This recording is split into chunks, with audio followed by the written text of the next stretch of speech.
খুব স্বাভাবিকভাবে উৎসবের আবহ আর খুব স্বাভাবিকভাবেই তার মধ্যে বৃষ্টিপাত আর এরই মধ্যে আবারও একটা বড়সড় বার্তা আলিপুর আবহাওয়া দপ্তরের তরফ থেকে দেওয়া হচ্ছে তা হচ্ছে একটা বৃষ্টির একটা পরিমাণ কিন্তু আবারও হতে পারে। ফলত এই যে আশঙ্কার জায়গা সেখান থেকে দাঁড়িয়ে কী হবে বাজার দর তা তো অবশ্যই দেখবার, তবে উৎসবের মরশুমে বাজার দর একটু হলেও বেশির দিকেই থাকে। যদিও আমরা লাগাতার বেশ কয়েকদিন ধরে যেটা দেখতে পাচ্ছিলাম যে সাধ্যের মধ্যে রয়েছে বাজার দর, তবে অনেকাংশেই ক্রেতারা অভিযোগ করছেন যে দাম ঊর্ধ্বমুখী। যদিও বিক্রেতারা বলছেন যে উৎসবের মরশুম যেরকম থাকে তার থেকে কিছুটা হলেও কম এই মুহূর্তে রয়েছে। ফলত সব মিলিয়ে আজকের বাজার দর কি কথা বলছে বিস্তারিত আমরা জানবো। সায়ন্তন ভট্টাচার্য আমাদের সঙ্গে রয়েছেন, সরাসরি সায়ন্তনের কাছে যাবো। সায়ন্তন, সুপ্রভাত। কি জানাচ্ছে এই মুহূর্তে ক্রেতা বিক্রেতা উভয়, কেমন যাচ্ছে বাজার দর আজ?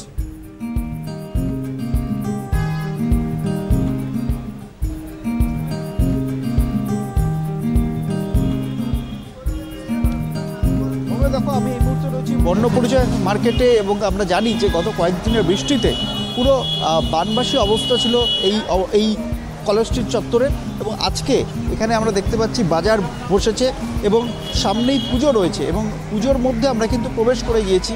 এবং তার মধ্যে যে বাজার দর তোমাকে জানিয়ে রাখবো, ফুলকপি 40 থেকে 80 টাকা কিলো, বাঁধাকপি প্রায় 60 টাকা কিলো এবং টমেটো 60 টাকা, পটল 80 টাকা, বেগুন 80 টাকা এবং আলু 20 টাকা এবং চন্দ্রমুখী 30 টাকা। একবার কথা বলার চেষ্টা করব এখানে যারা বিক্রেতারা রয়েছেন তাদের সঙ্গে। দাদা, একটু যদি কথা বলা যে একটু যদি আসেন যে এই মুহূর্তে বাজার দর কেমন চলছে? এই বাজার আগামীকাল বৃষ্টির জন্য চাষিদের মাল খুবই কম এসছে, সেই জন্য কোলে মার্কেটে এবং চাষিরা মাল খুব কমের জন্য সবজি একটু দাম বেড়েছে। আমরা যেখানে 200 কিলো সবজি আনতাম সেখানে আমরা 50 কিলো সবজি জোগাড় করতে আমাদের ওই টাকায় কুলায়নি, সমস্ত মালের দাম বেশি। সেটা কি মাল নষ্ট হয়ে গেছে এবং ক্ষয়ক্ষতি হয়েছে। কলকাতা দুদিন ভোর আমাদের কলেজ স্ট্রিট মার্কেটের সামনে 4 ফুট বৃষ্টি, দুদিন একটানা করে দাঁড়িয়েছিল জল।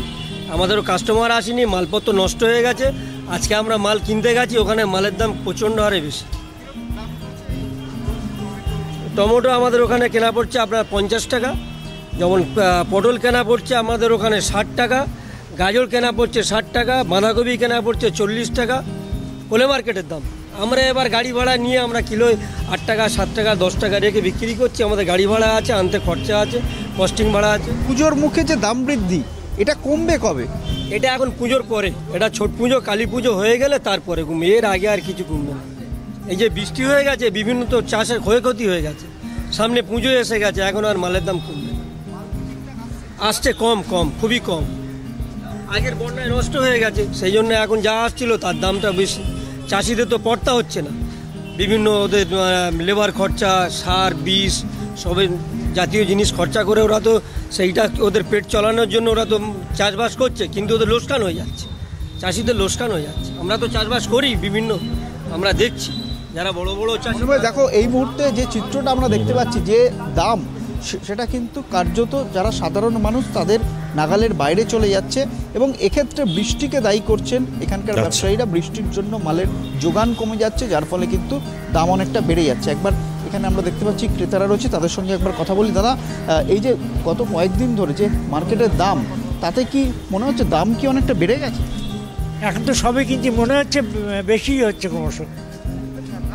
একবার দাম বাড়লে আর কমতে চাইছে না, আছে তো লোক প্রশাসন দেখাশোনা করে যদি হস্তক্ষেপ করে তাহলে নিশ্চয়ই জিনিসটা সমাধান হবে বলে বিশ্বাস করি। আপনি এখান থেকেই বাজার করেন? নিয়মিত এখান থেকেই বাজার, আমরা এই অঞ্চলেরই বাসিন্দা, এখান থেকেই বাজার। বেশ, অর্থাৎ প্রশাসনকে নজরদারি চালাতে হবে, টাস্কফোর্সের নজরদারি প্রয়োজন উৎসবের মুখটাতে। দাম কিন্তু ঊর্ধ্বমুখী জানাচ্ছেন ক্রেতা বিক্রেতা উভয়। ধন্যবাদ সায়ন্তন, সরাসরি থাকবার জন্য।